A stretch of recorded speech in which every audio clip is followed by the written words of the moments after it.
Okay, well, first of all, I want to, does this need to be down or is this okay? However you want it. Can you hear me okay? All right. Ugh.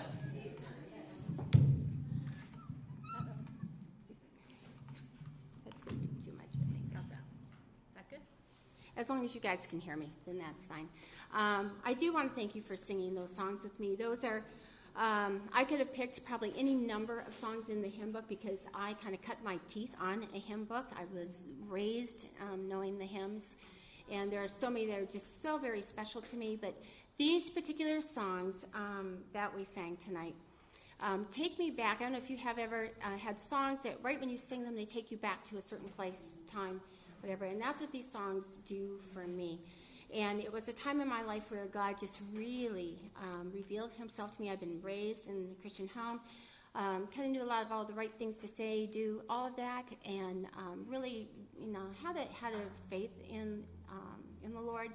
But it was at this particular time and with these songs that really brought me into his presence for like the very first time. So they are incredibly special to me, so thank you for singing along with me. I usually never sing when I play because I'm watching the notes, and I just had to on these. So if I messed up any notes, I'm sorry. But I hope that you'll all just kind of settle in tonight, have something to eat and drink, and I want this to kind of be like a girlfriend time, where I'm not giving a sermon. That's Wade's job. I don't do that. I was telling somebody, I usually am used to seeing the back of people's heads because I'm always at the back of the church. But this is just really my heart's testimony, and it's over a span of time, and it's my journey of faith. And so there are rough times in it, and there are really joyous times. I trust that wherever you are tonight in your walk with the Lord or just in life in general, that something that I say might be an encouragement to you. As I read over my past journals, I journal a lot as well. And I was reading over some of my journals from a long time ago. And as I did so, I was really reminded about, number one, how messy sometimes our walks with God can be. And then another one was just how vital the body of believers is. Not just necessary, but the body, it's imperative that we be together if we are going to walk this life of faith. If you go home tonight with just one thing, I would hope that it would be that you realize that you are here for a reason, and I don't mean just here at Titus 2. I mean, you are here as part of Village Church body because of a couple of reasons. One, there will be a time in your life when you are going to need to be encouraged, but also that you are here to be an agent. And I love this. I read this somewhere in a book, I can't remember where, but it was called an agent of contagious encouragement. And that is what we are to be to each other in our personal families as well as in our church family. And I grew up knowing and being taught that the church is a family. It is not a group of isolated people coming together at a certain point in time where we just go through the motions of worshiping and then hearing a sermon and going home. We are truly, we are one, and we are a family. Now, in every family, I know in our family, well, not in our family directly, Dana, but in the larger scope of family, there's always those people that are a little, you're not as close to as others, or this, you got a weird uncle or aunt or somebody, but it doesn't matter. They're all still invited to Thanksgiving dinner or Christmas, because they're family, and that's how we are in the body. We're all different. There's people we're closer to than maybe others, but it doesn't matter. There is no status in worship. When we come together as one. I really did have the privilege of growing up in a Christian home where my mom and dad lived out their faith walk. It wasn't just a Sunday thing. I saw my dad with people that he worked with in our neighborhood, in the community, just every place they went, their faith was real. And that provided for my sister and I real stability in the faith as well as believability. We knew that what they said, they meant, and that was 24/7. Also, prayer was huge. Prayer was, whether it was big things or little things. My dad retired. He worked for 30 years, and he was retired for 31. So during those retirement years, often we would have a chance to go and visit them.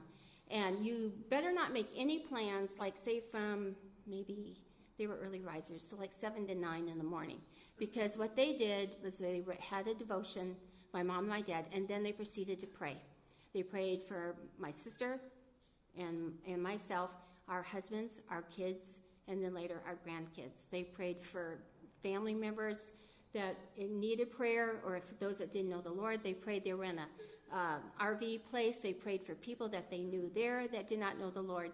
And so it was just an amazing time to hear them not only pray, but then to leave with that assurance and that awareness that they were praying for us.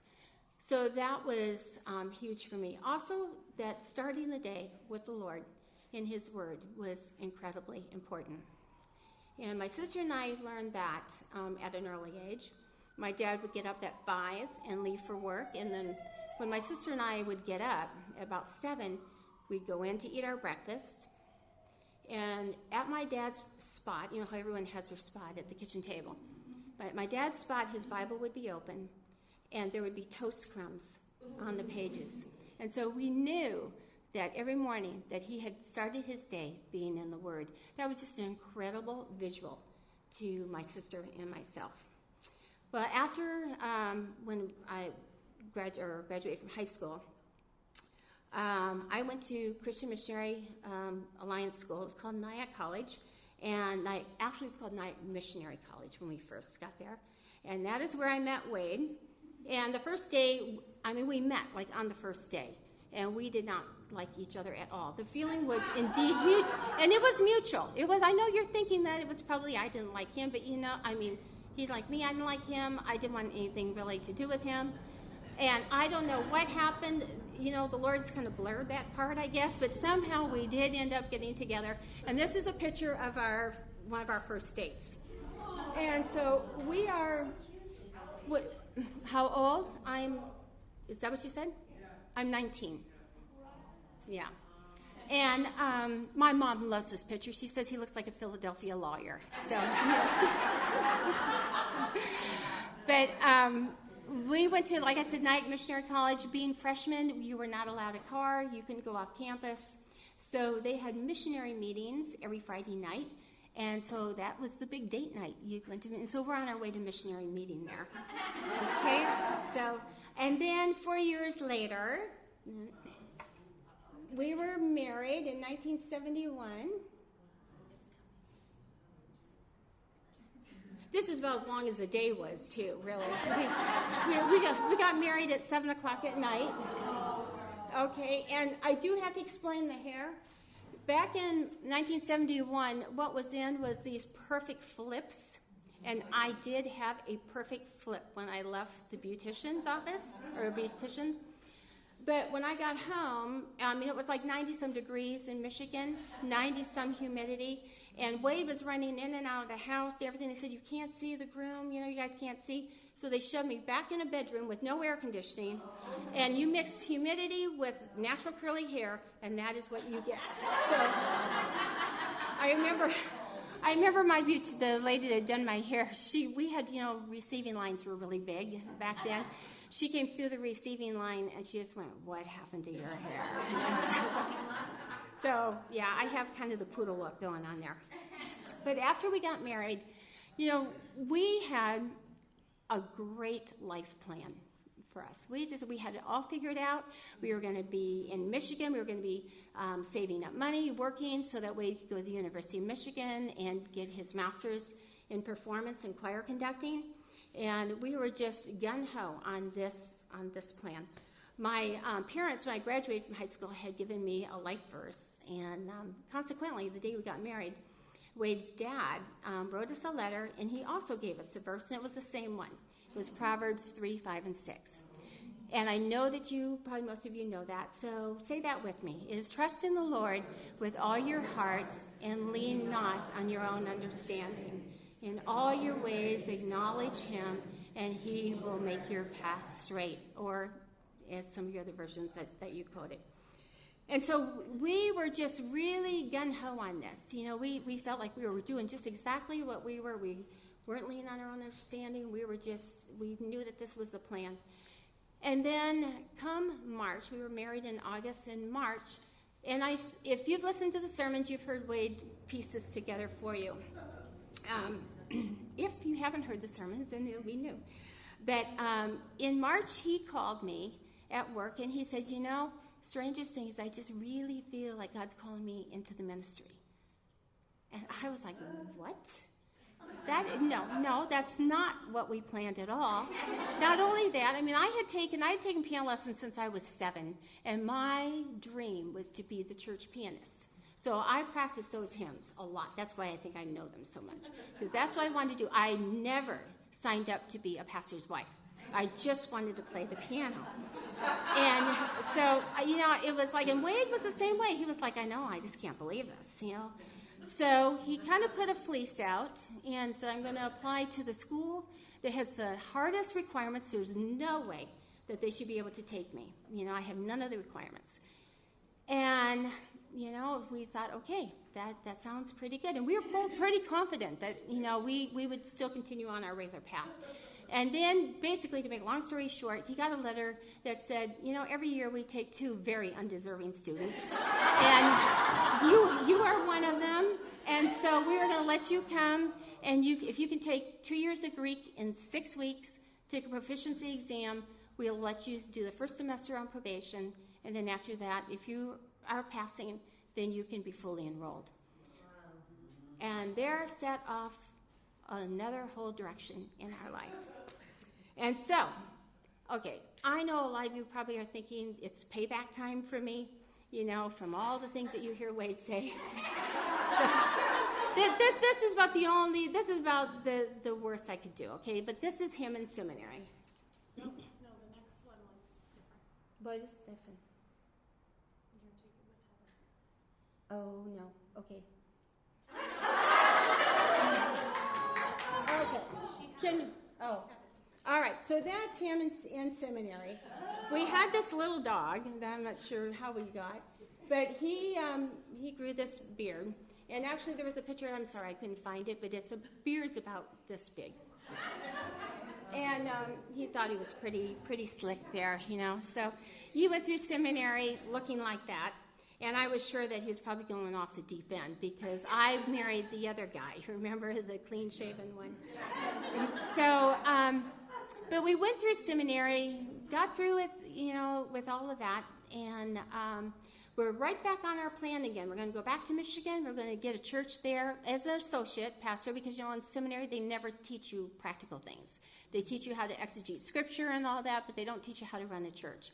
So he really wanted to get into being an assistant somewhere. And a friend of ours happened to mention that the church in Simi Valley was looking for an associate pastor. So went through that kind of process, and Wade really felt like that might be a good fit for him. So we agreed, and we moved to Simi Valley. And 6 months after they hired him, they fired the senior pastor. And so then they said, Wade, you just kind of fill in. And, you know, that was really shocking because, first of all, we didn't even know what we were doing. And but during that 6 months, you know, and this is what's so neat, is that God goes before you. And during that 6 months, he had placed Wade and myself in about 5 couples. And I thought they were very old. They were actually in their 40s when I now think back. But I thought they were so old and so wise. And they just poured themselves into us. They saw something that no one else saw, even we didn't see in ourselves. And they met with us weekly. And we had Bible study with them, but then they were working on Christian education, and, you know, Sunday school and youth and all kinds of things. And they just developed a really love relationship with us. And they had many candidates over for, I think, about the next year or something like that. And no one was working out. So finally, I think just out of, you know, desperation, they came and they said, the board approached Wade and said, basically you haven't messed things up too bad so far, so what do you think about maybe becoming the senior pastor? And we were absolutely shocked. We were scared and we were shocked. But then you might have had reservations too, because this is what we looked like when they were going to hire us.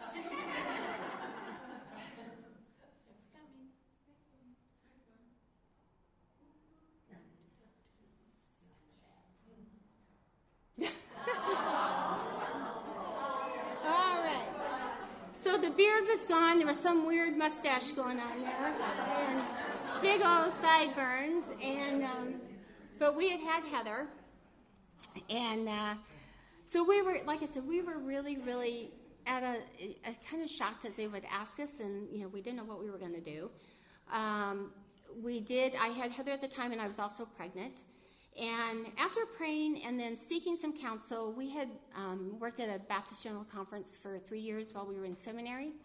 And the pastor there had become a dear friend as well as a mentor. And so as we talked to him, he encouraged us to step out in faith and to take that position. But what happened there is that there suddenly became a division within the body. And I understand why. We were very young. Our 40s age group, the people who had invested in us, they saw something in us that they said, we want you to be our pastor. We believe God has brought you here. We see something in you. We want to be a part of helping to make you the person that God has intended you to be. We want to be in on that. We were like their very own little missions project, But there was another group, and lovely people, but they had a different understanding. Simi Valley was growing by leaps and bounds. There was lots of young couples and families moving in, and this church had kind of been slated to be a mega church. And it was like, we can't do this, first of all, to just a kid, and then someone who went to Fuller as opposed to one of their seminaries. So there was a lot of tension going on during that time. And, it's very hard to kind of rectify that just on your own. And in the middle of all that dissension, I delivered Rob and Jay 2 months early. And it wasn't because of the dissension. It was because I just ran out of room, and I didn't. So that's why I had them. But they were very ill, and they had to be sent to the nearest place they had a NICU, which was the County of Ventura Hospital. And they were critical, and they told us that we needed to be close by. And so there was a couple who kind of were in the other camp, so to speak, who did have an RV, and they offered to bring it up and place it someplace close by where we could, use that, which we did. There was people in the church then that suddenly they were just there, and they would take Heather. Poor Heather, she was 14 months old. I think God really gave her a personality where she could go with anybody. She didn't care. We used to say, you don't want to go with anybody, you don't know their name.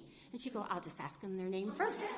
That was very, so, we just had to be very careful with her, but she would go to people's places, homes, and she would just have the best time, and they would spoil her rotten.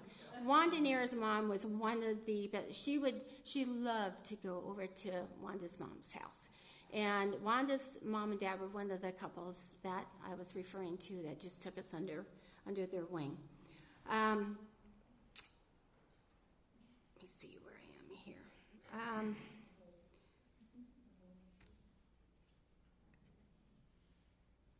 There was about 2 months that Rob and Jay were in the hospital. And during that time, I would probably say that we were existing. We weren't really living. We were kind of, our hearts were here at the hospital, and yet our hearts were trying to be at the church. There was just so many things going on. When the boys were first born, I called my dad. My dad was in the hospital recovering from surgery, and so I had called him and my mom to tell them that we had delivered Rob and Jay. And from his bed, he said, Cheryl, I want to give you a verse. And he gave me Jeremiah 29:11. And if you know that, recite that one with me, too. For I know the plans that I have for you are for good and not for evil. They are to give you a future and a hope. And he said, Cheryl, know that the plans and the hope and the future, they rest in Christ. They don't rest in circumstances. And I'm thinking, oh, that's really good. That's good, Dad. Yeah, I need to know that. I need to remember that. And he told me to then don't get ahead of God. You know, as long as you're letting him lead, your path will be clear. But if you get ahead of him, then it's going to be cloudy, and that's when you get into trouble.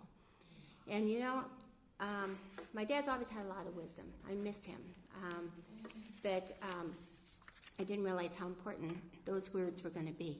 We brought the boys home after 2 months, but the next day we had to take Jason back. He never should have come home in the first place. He had a staph infection that had attacked his blood. And so he was having constant apnea. And if you don't know what that is, that's just where you forget to breathe. And at the hospital, they did not have a ratio of 1-to-1. In fact, at the county hospital where the boys were, the NICU has changed dramatically from when they were there back in '77. And they just had very large adult equipment that they tried to scale down for infants. And they did not have the nursing staff to be able to be with him one-on-one. So Wade took on that responsibility, and he stayed there with him almost 24/7. And every time Jason would stop breathing, he would just kind of flick his foot, and it would startle him, and then he would start breathing again. And somehow, you know, also during those hours, Wade carved out sermons for Sunday. I'm not sure. It's where God just somehow steps in and gives you what you need and just kind of makes your day a little longer and gives you added time to do what you need to do. But I was home, and I had Rob and I had Heather. And Rob, because of being preemie, was not supposed to be out, so I was in the house a lot. And while I sat there, I started doing some thinking. And I thought, you know, God, this just does not make any sense at all.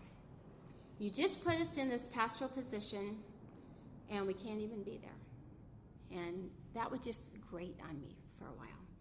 And then I would think, you know, the people who are against us, they're going to just be able to use this to prove that we made a mistake. We never should have hired them in the first place because they can't even be here. And then I started thinking, Lord, you really messed this up. This is on you. Have you ever said that to God? This is on you. Like, if this church fails, it's all your fault, you know? But I was in such a place that is just where my head was going. And I finally got so off track that I remember just saying, we just should have stayed in music. We totally missed the whole boat.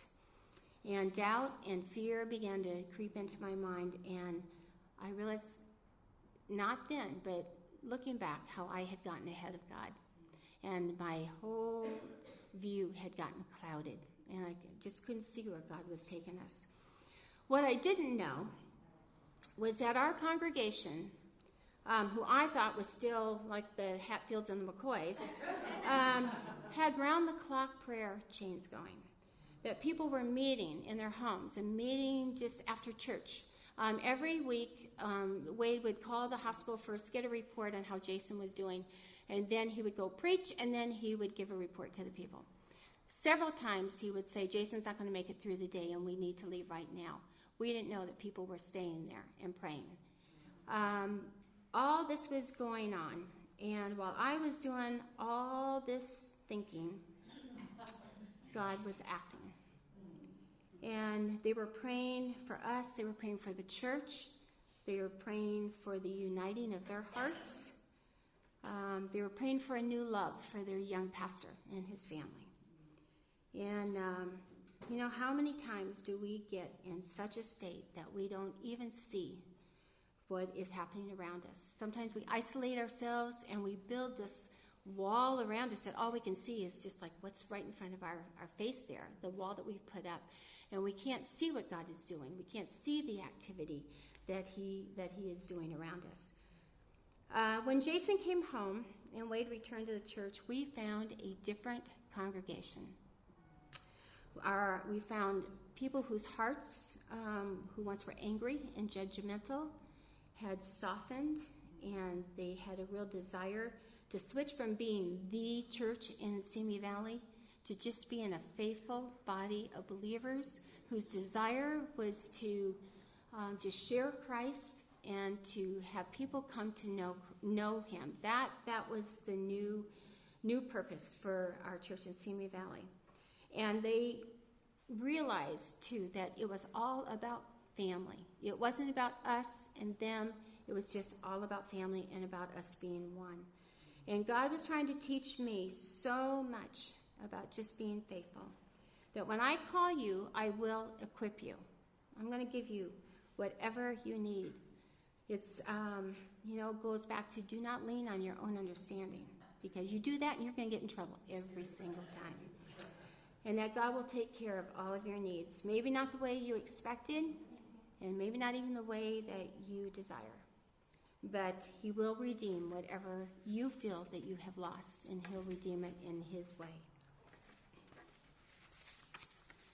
I also realized that it was not about me or what I can do, but it was just all about what he is doing and how he is doing it. And how he does that, how he works in our lives, is by using the body of believers to fulfill his plan, not only for the church, but for our families.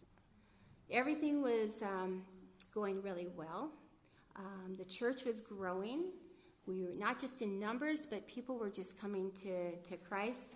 And it was an exciting time in the church. And, when things are going really good, I just sat back and I thought, God does, in fact, know what he is doing. Hindsight is always so good. And I had another revelation. I thought, let's have another baby. And I was nervous about having another preemie. And so I went to my doctor and asked him about that. And he said, oh, no, you don't need to worry. The only reason you delivered early is because you had twins, so you won't have any problem. So we just decided that we were going to have another one and not be worried about any of that. And I was about 6 months along, and I was actually at a maternity tea with a friend of mine. We were at the hospital. She was going to be delivering a couple months before me. And while we were there, I started to hemorrhage, and I ended up having placenta previa, and Travis was born 3 months early. He weighed 2 pounds, 5 ounces, and he was 14 inches long, and he was born February 25th, and we brought him home June 15th. And he had just about every condition that a preemie could have. I could take another whole hour just to tell you all the things that happened in there. And I wish that I could tell you how I just turned everything over to the Lord and rested in his promises, how I leaned not on my own understanding. But you know what? Instead, I suddenly identified greatly with the children of Israel. Now, I've never thought very much about the children of Israel. I mean, not very highly, because I thought, if I had a pillar of fire by night and a cloud by day and parting the Red Sea, there is no way in the future anything that God would ask me to do, I would gladly do. I would trust him 100%. Well, God had done a lot of those kinds of things in my life with Rob and Jay. I had seen him act over and over and over and over again. And yet I began to murmur. And, I murmured to myself, but if there was a listening ear, I didn't mind murmuring to them either. And I would just tell them, I just don't understand this, because the church is going so well. And then I said, Lord, what in the world are you doing? It doesn't make sense. We've already been down this road. And then I would say, you know what, you're just going to mess it all up again. And I grew very tired. I grew very weary. I grew scared. And I just wanted to be isolated. And that's what happens a lot of times. When we find ourselves in those kinds of positions, into any extreme, we tend to want to pull back. And instead, that's the time when we need to be reaching out. We need to, grab someone around us. And we need to also be looking, using our eyes to see those within our body who are hurting, who are tending to be maybe trying to isolate themselves, because that is just a cry that they need help, that they need someone to come alongside of them. And praise God, our people in our congregation, they stepped in, and they did exactly that. They not only prayed for us during this situation, but they actually helped us exist. I mean, they would come in and they would bring us meals. My kids will tell you about the casseroles. Rob and Jay will not eat a casserole, honestly, to this day, but casseroles, and they would come in and they do, what can we do for grocery shopping, or can we take care of the kids? Can we clean your house? Let me tell you, a big thing I had to get over, pride, when somebody wanted to clean my bathroom and then do my laundry. And I said, wait, I can't do that. One day I got up and I cleaned the bathrooms before they came over. And they walked in, they went, oh, there's really nothing for us to do. It looks so nice and clean. And I thought, oh, they're going to think I'm a good housekeeper. And Wade looked at me and he goes, you know, you just robbed somebody from ministering to you. And, you know, he was right. I needed to hear that. I need to hear that when there are people that sometimes that is their ministry. That's what they can do for you. And so be willing, be accepting of whatever it is that they're stepping in and wanting to do. It reminded me a lot of the story of Moses in Exodus when the Israelites were in battle. And as long as Moses kept his arms up, they were winning. I don't know if you remember that story. But when he got tired and his arms started to drop, that's when they would lose the battle. And so 2 men, Aaron and Hur, came alongside of Moses, and one stood on one side and one stood on the other, and they held his arms up for them. And that way the people would know that God was still with them and that they were going to continue to win the battle. And this is what being in a body of believers is all about. Our people came and they held us up so we would have enough strength to continue. And this is why he places us in a body of believers, so that we can be there to support one another.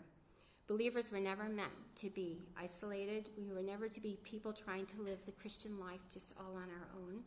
We're in a community together in order to stand side by side with each other, stand in the gap for each other, and to just support and encourage each other. You know, God did some miraculous things in Travis's life, and he continued to do some miraculous things in our church body as well. After 4 months, we brought him home, and let me tell you, honestly, everyone was walking and leaping and praising God. We truly were. Our congregation was just so ecstatic, and we had a little party. And then in August, we brought him home in June. In August, we noticed that he was gaining weight, and we were so happy because that was one thing they wanted. They wanted him to be able to gain weight. And so we were thrilled, and we were having to take him in every single month for tests, or just, routine checks so that they could make sure that he was growing okay. And we were so proud when we took him in because he had gained so much weight. And then they told us, they said, no, he's not gaining weight. He's retaining fluids. So something isn't right. And so they said it's probably just maybe he needs a diuretic, and then his electrolytes are probably kind of messed up and need to get that under control. But they said, why don't you go to Children's Hospital and have them run tests? So, Wade and I were not the least bit concerned. I can honestly say our hearts were calm. We were totally okay because we have come through so much with Travis that we figured this is no big deal. I mean, they're going to go there. We're going to find out what it is. They'll give us some medication, and everything will be fine. And so while they took Travis to go and do some ultrasounds and biopsies and stuff like that, we just sat there talking about what we were going to do afterwards. And then they came walking in the room, and there was a whole team. If you've ever been to a teaching hospital, there is teams of I don't know who they are, residents, interns, whatever. Okay, and they all came walking in, and they all had these really, sad, long faces on. And so then they sat down, and they said to us that after the ultrasounds and the biopsies, there was one kidney that was totally atrophied. It had shrunken up, wasn't just almost non-existent. And the other one was diseased, and it was called mesangial sclerosis type X, which is incurable. So he said his only hope was to have a kidney transplant, but because he was so little, that he probably wouldn't live free of infection long enough to be able to get a kidney transplant. But at a certain time, when the creatine level, and the creatine is the amount of blood that is in your urine, he was at 4 at that time. When it got to about 9, they would teach us how to do peritoneal dialysis at home. And then at that time, once we started that, then they would put him on a list. And then they got up and they left. And I remember Wade and I just sitting there, just thinking, what had we just heard? And I remember thinking, I can't do this. I mean, I am the girl that I watch something on television and I can pass out. So I don't do blood well. I don't do any of that kind of stuff. And I'm just thinking, I can't do this. There is no way. It was just beyond my scope of thinking. Wade was so angry too, because it was like, God, you had him from 4 months where you could have taken him at any time. Why then? What is this all about? And so, sometimes we all process things differently. Wade took off to drive on the freeway, and I didn't know what to do. I didn't know where to go. And so I went back up to Travis's room, and I got him out of his crib, and I began to rock and sing, Jesus, Jesus, Jesus, there's just something about that name. And I sang that over and over and over and over. And then I sang, his name is wonderful. His name is wonderful. Jesus, my Lord. And I would sing that. I sang for about 2 hours. I know they had a room waiting for me on the psych floor because the nurses, they would keep kind of coming over to me and they'd go, Mrs. Mikels, are you okay? And I was just oblivious. I mean, it was like they were there, but they weren't there. And I just kept singing over and over and over and over. And at some point, all of a sudden, and it's not like there was this bright light that came in the room, but there was just a peace that came into my very soul that said, it will be all right. It will be all right. And I just realized that, I don't know, we somehow would make it through. And when Wade returned, we just realized in talking that God had met us both. He was on the side of a freeway. Just his thing was to yell at God, tell him what he thought of God, and then wait for God to answer. And God did. And God did. That is a neat thing, Even in anger, sometimes in frustration, in uncertainty, you yell out to God, and he will answer you. And he did answer Wade, and he answered me. And so he had met us both in very different ways, but we were confident that whatever was needed, God would be to us, and then we could be whatever was needed to Travis. So we left that hospital actually rejoicing, not in the circumstances. We were devastated in the circumstances, but that we finally, in both of our lives, had come to the place where we could totally be dependent and trust in God to be all that he said that he would be. We were not praying that Travis would be healed. That wasn't, I don't know why. We just didn't. But we prayed that Jesus would walk with us in this walk. Whatever lied before us, that he would be enough for us. During this time of waiting, that was in September. So over those next several months, the Psalms just became my lifeline. And I had to read it from the Living Bible because I just couldn't get past all the these and thous of any of the other translations. I need something that was so simple would just kind of pop right out at me. And so there's a number of scriptures. My Bible is just underlined with a ton of them because I would see something and then I would go, oh man, I got to write that down, or I have to underline it. But one of them is Psalm 56, 8, and it just says, you have seen me tossing and turning through the night. You have collected all of my tears and reserved them in your bottle. You have recorded every one in your book. And it's so wonderful because a couple years ago, or last year, whenever the pottery lady was here, and she, for the first time that I had seen, she had these jars, which she called tear bottle collectors. And it was just such a great visual to me because I realized that there was not one tear that I shed that God did not just collect, that he was with me in everything that I was going through. And so this I keep in my office because it just reminds me that God is always, whatever I'm going through, he's right there with me. and he's never going to leave me, and he's collecting, if I'm having crying over something, he's collecting my tears, and if I'm rejoicing, he's rejoicing with me. And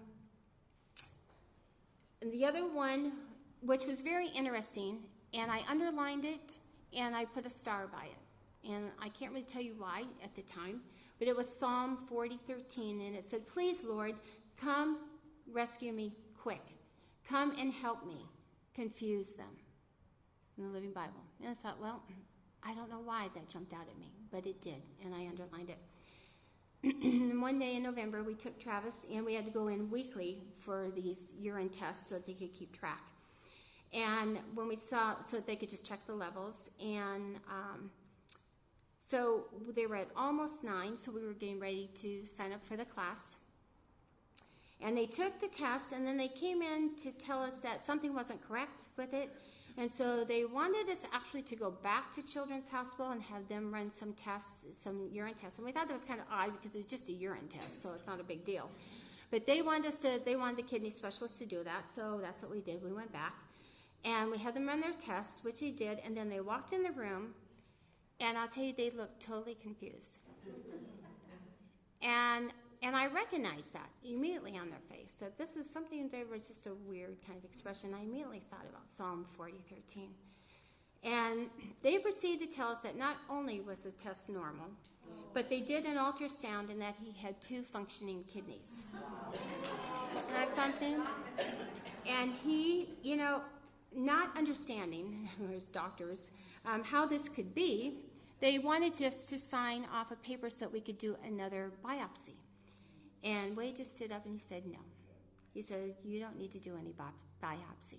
You don't need to. We'll tell you what has happened. And he said, Jesus has healed him. And, that's not the kind of thing you usually put in a medical journal. And so they really weren't happy with that, with that explanation. But Wade told him, he says, the people of our church have been praying. And he goes, and people across the United States and around the world had been praying for this little guy. And he said Jesus had healed him. And so when we left, we went back to our church, and we did, there was 2 things. We had another party for which we were just praising God for what he had done.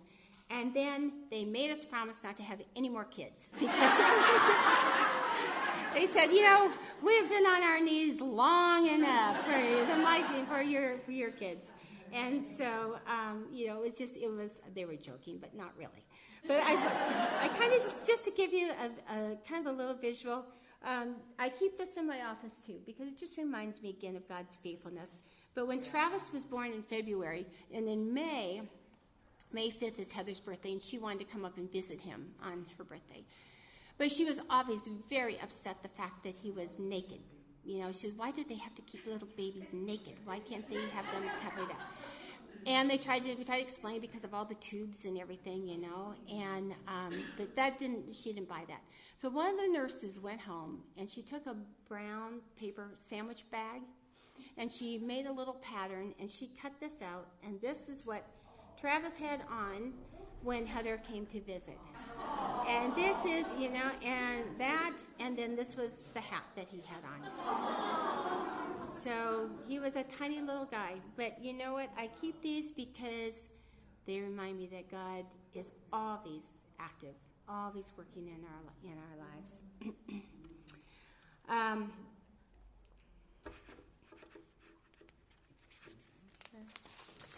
We have been here, and I wanted to say too that I have some Sharon Crane and Terry Chapman, Wanda. They're all from that church in Simi Valley. They all kind of grew up there, so they know kind of firsthand. They were there when we were going through a lot of this stuff. We have now been here for 23 years, which is amazing to me. And I just want you, we love you dearly. We really do. And the body here at Village has been just a constant source of encouragement to us. And I don't know, there's been countless times when you have been the Aaron and the her in our lives, where many times we become weary, We become scared, sometimes wanting to just kind of give up. And you have been there to hold up our arms and say, keep on going. Just keep on going. We're here. We're supporting you. We love you. We're encouraging you. You know, there's only one thing harder than going through a trial yourself, and that is watching your children go through a trial or a storm and not being able to do anything about it. You know, as parents, we should be able to fix things, and it's really hard when we can't.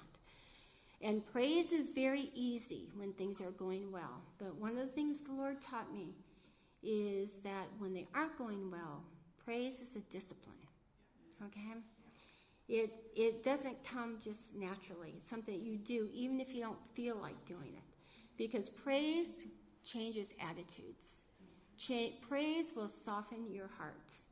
And praise will help you to see God's love and grace just unfolding. And God will meet you right where you are if you just begin to praise him.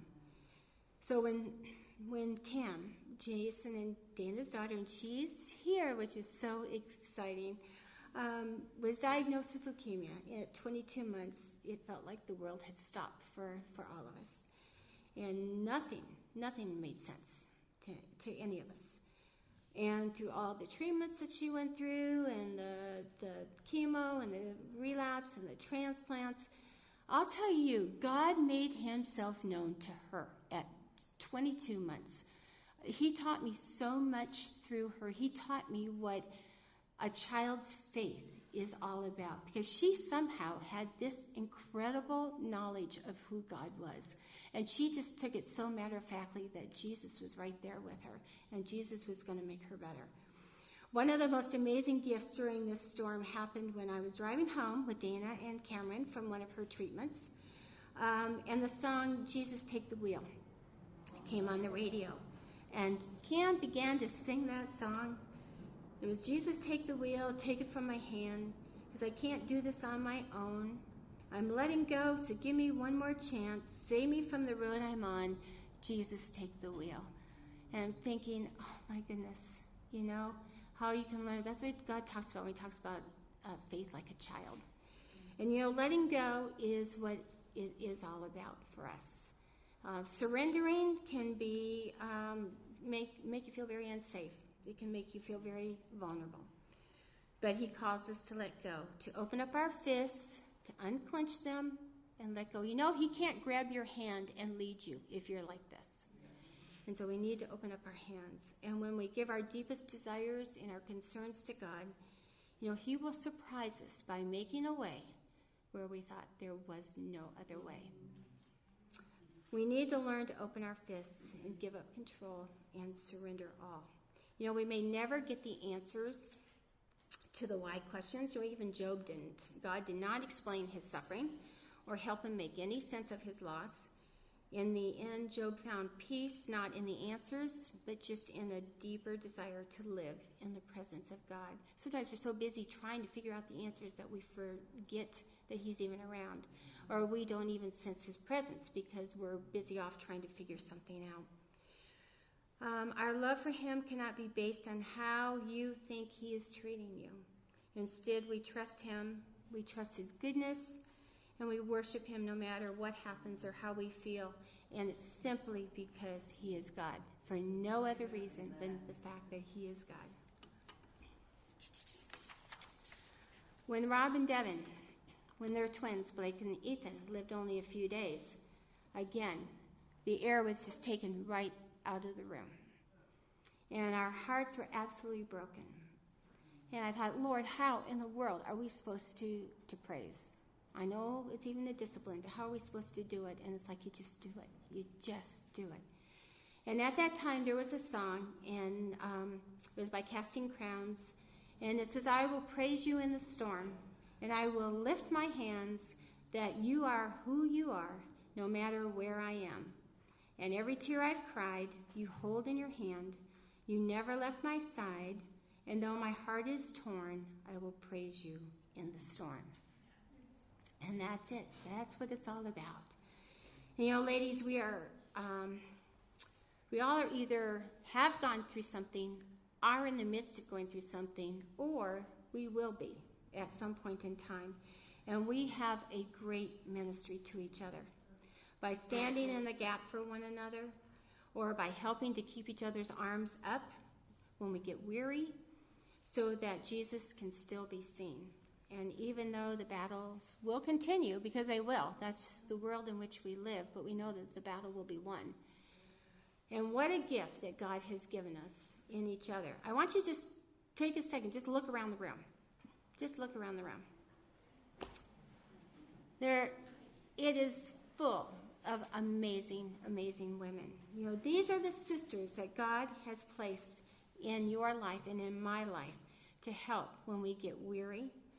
They're there not to help, you know, to solve problems or to fix anything, but they're there to help hold your arms up as you're going through the storm so that you can still see Jesus and that you can experience his glory.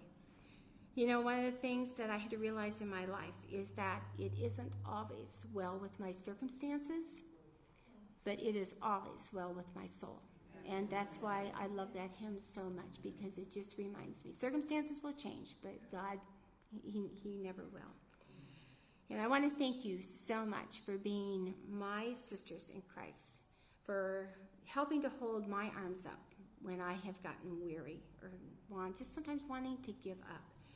I thank you for loving me enough to even want to do that, and helping me to, in times of stress, in times of trials, to just keep pointing to Jesus. And that's what we need to be and to do for each other, is to keep each other's focus on Christ. I am continually amazed at God's great love for each one of us. For me, I'm amazed at his constant goodness and mercy. You know, he's invested heavily in my life and yours. It cost him his son. But he's invested in us heavily to make us the person that he wants us to be. And that leaves me just absolutely amazed every time I think about it. So what I would like to do is kind of to close tonight with us singing the song, Amazed. Lord, I'm amazed by you. And I hope that will be your prayer. And I thank you for letting me share my heart and my journey of faith. It's been an interesting one, and it's not over. So there is a lot more that God has in store. But I want you to know again how much we love you, and we pray for you. And we know, without a shadow of a doubt, how much you are praying for us as well, because we have been blessed by being in your presence.